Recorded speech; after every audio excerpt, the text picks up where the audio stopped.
اسلام کے غمخوار ہے علماء دیوبند، آقا کے وفادار ہے علماء دیوبند، اسلام کے غمخوار ہے علماء دیوبند۔ اللہ کے محبوب کے اور دین مبی کے،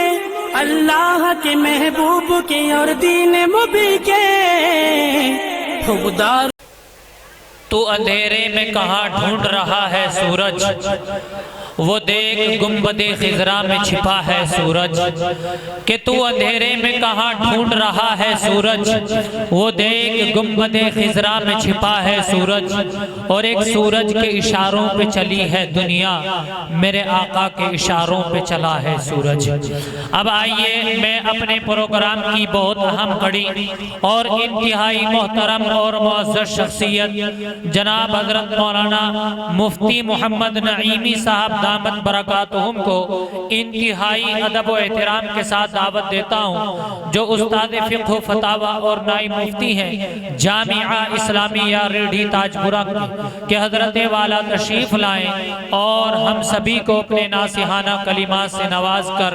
دلوں کی دنیا کو بدلنے کا کام کریں۔ مقرر عظیم آتا ہے جانے لطف عمیم آتا ہے، مقرر عظیم آتا ہے جانے لطف عمیم آتا ہے، اہل محفل کو روشن کرنے فکر و فن کا شمیم آتا ہے۔ جناب حضرت مولانا مفتی محمد نعیمی صاحب۔ حدیث شریف میں آیا اشد الناس عذابا عند اللہ المصبرون، کہ اللہ کے یہاں سب سے سخت عذاب جو ہوگا قیامت کے دن وہ تصویر بنانے والوں کو بلا ضرورت، اور وہ بھی دینی محفل اور مجلس میں، تو یہ انتہائی بری بات ہے۔ آپ اللہ والوں سے، علماء سے، اولیاء اللہ سے دین کی باتیں سننے آئے ہیں، تو آپ سنیے اور عمل کی نیت سے سنیے۔ انشاءاللہ آپ کا یہاں بیٹھنا اور یہ سننا عمل کی نیت سے دل جمعی کے ساتھ بیٹھنا بہت مفید ہوگا، بڑا کارگر ہوگا۔ ماشاءاللہ ہمارے بیچ بڑی بڑی ہستیاں تشریف لے آئی ہیں، ہمیں خوشی ہو رہی ہے کہ جمعیت علماء ہند کے صدر جناب سید حضرت مولانا ارشد مدنی صاحب مدد اللہ العالی کے فرزند ارجمند، جو خود ایک بڑے ادارے کے محتمم ہیں اور ہماری جمعیت ضلع سہارنپور کے صدر بھی ہیں، وہ ہمارے درمیان تشریف لے آئے۔ لوگ ان سے ملاقات کے لیے ان کی خدمت میں جاتے ہیں اور ان سے پروگرام لینے کے لیے بڑی کوششیں کرتے ہیں، لیکن وہ بڑے مشغول رہتے ہیں۔ بچوں کا نظام دیکھنا ہوتا ہے، جمعیت کا نظام دیکھنا ہوتا ہے، اور صبح ہی 8 بجے بھی ان کی میٹنگ ہے لکھنؤ کے اندر، لیکن ہمارے قاری صاحب اور دیگر حضرات کی محنت سے ماشاءاللہ وہ پھر بھی یہاں تشریف لے آئے، بڑا لمبا سفر طے کر کے آئے، تو ہمیں بڑی توجہ کے ساتھ اور بڑے اطمینان اور سکون کے ساتھ ان کی باتیں سننی ہیں۔ ایسے لوگ بہت کم نصیب ہوتے ہیں، ان لوگوں کا وقت بڑا قیمتی ہوتا ہے، ہمیں خوشی منانی چاہیے اور اللہ کا شکر ادا کرنا چاہیے کہ ہمارے ان قاری صاحب جو یہاں مدرسہ ابی بن کعب چلا رہے ہیں، ان کی محنتوں سے یہ آج یہاں تشریف لے آئے، ورنہ بڑا مشکل ان سے کلام سننا اور ان کی باتوں کو سننا بڑا مشکل ہوتا ہے۔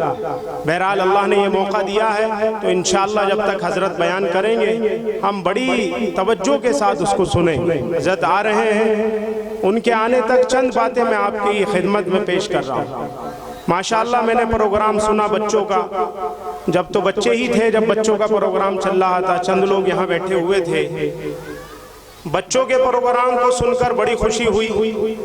بڑی مسرت ہوئی اور دل باغ باغ ہو گیا کہ چھوٹے چھوٹے بچے احادیث مبارکہ کی تلاوت کر رہے ہیں، قرآن کی تلاوت کر رہے ہیں، اور بہت اچھی دعائیں اور تقریریں پیش کر رہے ہیں۔ وہ تقریریں اور اس انداز میں تقریریں پیش کر رہے ہیں کہ ہم میں سے اکثر بڑے بھی پیش نہیں کر سکتے۔ یہ چھوٹے چھوٹے سے بچے پیش کر رہے تھے، بچیاں پیش کر رہی تھی۔ ہونا تو یہ چاہیے تھا کہ ان بچوں کے ماں باپ یہاں سے ایک لمحے کے لیے بھی نہ ہلتے،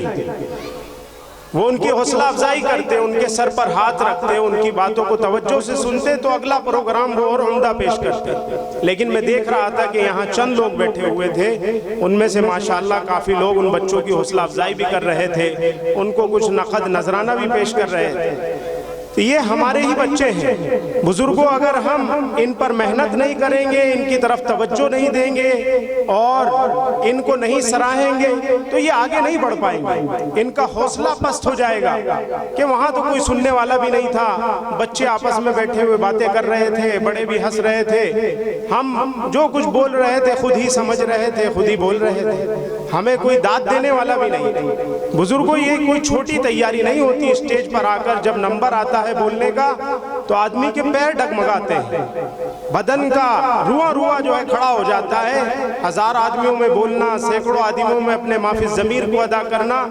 یہ وہی انجام دے سکتا ہے جس کو اللہ نے توفیق دی ہو، جس کو اللہ نے ہمت دی ہو، ورنہ اکثر و بیشتر اس میں پیچھے رہ جاتے ہیں۔ تو یہ بچے ہمارے بچے ہیں جن پر ہمارے قاری دلنواز صاحب رات دن محنت کر رہے ہیں۔ تنہ تنہا اکیلے آدمی ہیں لیکن کام جو ہے کئی آدمیوں کا انجام دے رہے ہیں۔ وہ بچوں کی تقریروں سے، بچوں کے پروگرام سے بالکل ظاہر ہے، لیکن افسوس ہے کہ آج مسلمان بالخصوص جو بچے ہمارے پڑھتے ہیں ان کے ماں باپ وہ بھی اپنی اولاد سے غافل ہیں، اور پھر سوچتے ہیں کہ حافظ صاحب، قاری صاحب ان کو بہت کچھ بنا دے، بہت کچھ آگے بڑھا دے۔ یہ بزرگ کو بڑا مشکل کام ہے، اس لیے کہ حافظ صاحب کے پاس، قاری صاحب کے پاس یہ 4 گھنٹے رہیں گے، 6 گھنٹے رہیں گے زیادہ سے زیادہ،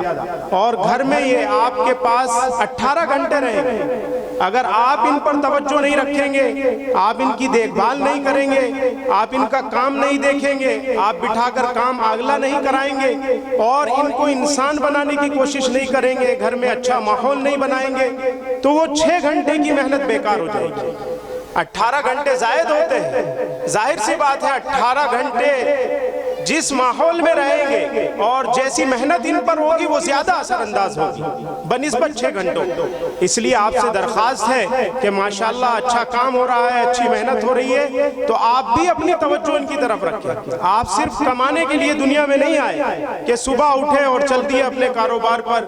اور پھر شام کو آئے، کھانا کھایا، سو گئے، پتہ نہیں بچوں نے دن بھر کیا کیا، بچیوں نے گھر میں کیا کیا، عورتوں نے کیا کیا، ہمیں کوئی لینا دینا نہیں ہے۔ آج ہماری حالت یہ ہے، بس ہم نے کھانے کمانے کو سب کچھ سمجھ لیا، باقی کوئی ذمہ داری اپنی نہیں سمجھتے، حالانکہ ایسا نہیں ہے۔ سب سے بڑی ذمہ داری وہ اولاد کی اور اس کی تربیت کی بنتی ہے۔ اولاد بڑی نعمت ہے،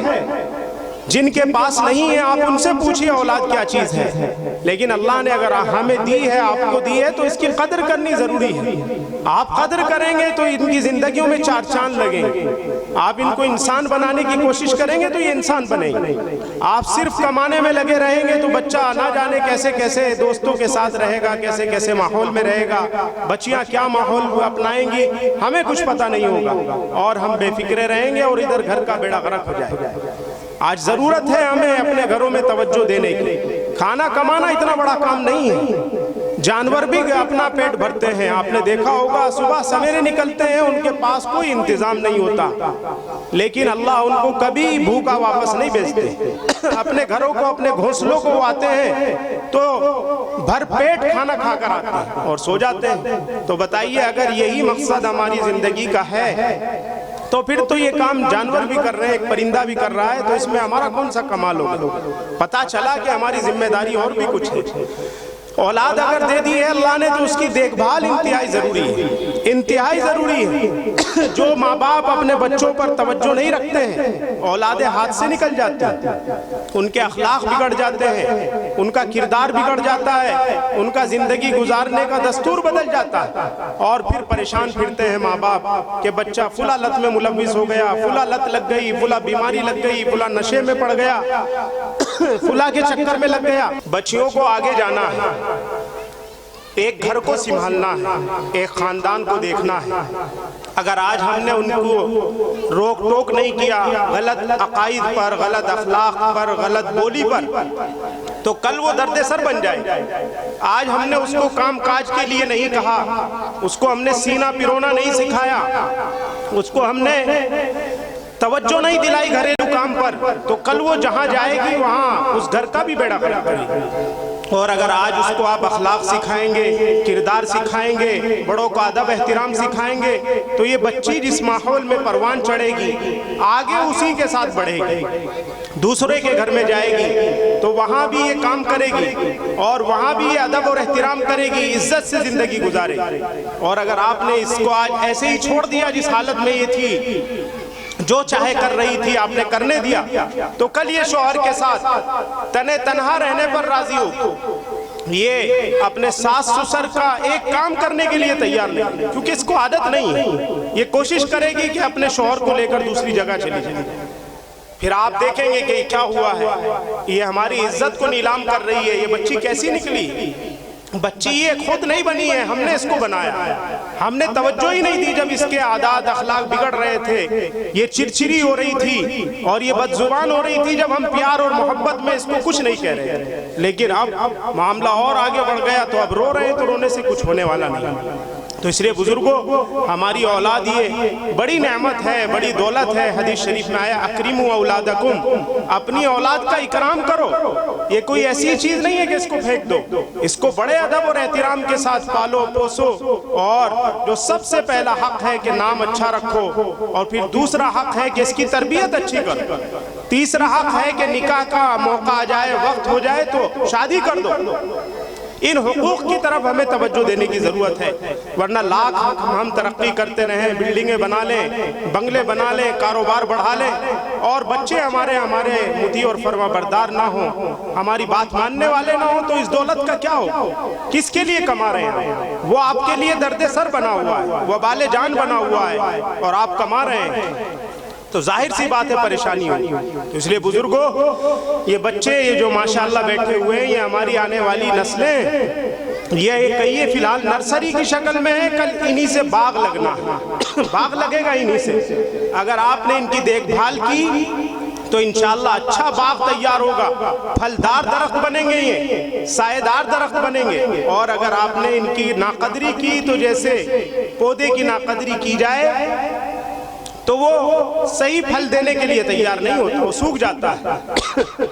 وہ ادھر ادھر اگنے لگتا ہے، صحیح رخ پر نہیں چل پاتا۔ پھر آپ کوشش کریں کہ پھل دے دے تو پھل دے گا نہیں، کانٹے دے گا، وہ جھاڑ بن جائے گا، وہ جھپاڑ بن جائے گا، لیکن آپ کو اس کا کوئی نفع نہیں ہوگا۔ آپ کو نفع اسی صورت میں ہوگا جب آپ نے محنت کی ہوگی۔ حدیث شریف میں آتا ہے کہ ایک اولاد کے لیے سب سے بہترین تحفہ جو ماں باپ کی طرف سے ملتا ہے وہ اچھے اخلاق ہوتے ہیں، بہترین تربیت ہوتی ہے۔ تو آپ اس کو وہ کوٹھی بنگلہ نہ دیں، وہ زندگی گزار لے گا اگر آپ نے اس کو اخلاق دے دیے، آپ نے نبی کی سیرت اور نبی کی محبت اس کے دل میں پیدا کر دی، تو وہ جھوپڑی میں رہ کر بھی زندگی بسر کرے، وہ تنگی میں رہ کر بھی اپنے اور پراؤ کو پہچانے گا، وہ ادب اور احترام کرے گا، انسانیت اس کے اندر ہوگی تو وہ آپ کو بھی راحت اور آرام پہنچائے گا، اور پڑوسیوں کے لیے بھی انشاءاللہ وہ راحت کا سامان بنے گا۔ لیکن اگر ایسی ناقدری کر دی، جیسے مثال دی جاتی ہے زمین کی، کہ زمین کو ایسے ہی چھوڑ دیا گیا، اس میں وقت پر بیج نہیں ڈالا گیا، پانی نہیں دیا گیا، تو اس کے اندر غلہ سبزی ترکاری پیدا نہیں ہوتی، اس کے اندر جھاڑ جھپاڑ پیدا ہو جاتا۔ اس لیے بزرگوں، ماشاءاللہ مولانا محنت کر رہے ہیں اور بڑی محنت کر رہے ہیں، مجاہدہ کر رہے ہیں، تو آپ ان کا ساتھ دیجئے، تعاون کیجئے، بچے یہاں بھیجئے، وقت پر بھیجئے، اور جو ان کی ضروریات ہے آپ اس کو پورا کرنے کی کوشش کیجئے، تو انشاءاللہ صحیح نہج پر آپ کے بچے چلیں گے، آپ کے لیے راحت بنیں گے، محلے کے لیے راحت بنیں گے، پوری امت کے لیے راحت بنیں گے، اور ذخیرہ آخرت بنیں گے انشاءاللہ۔ وآخر دعوانا الحمدللہ۔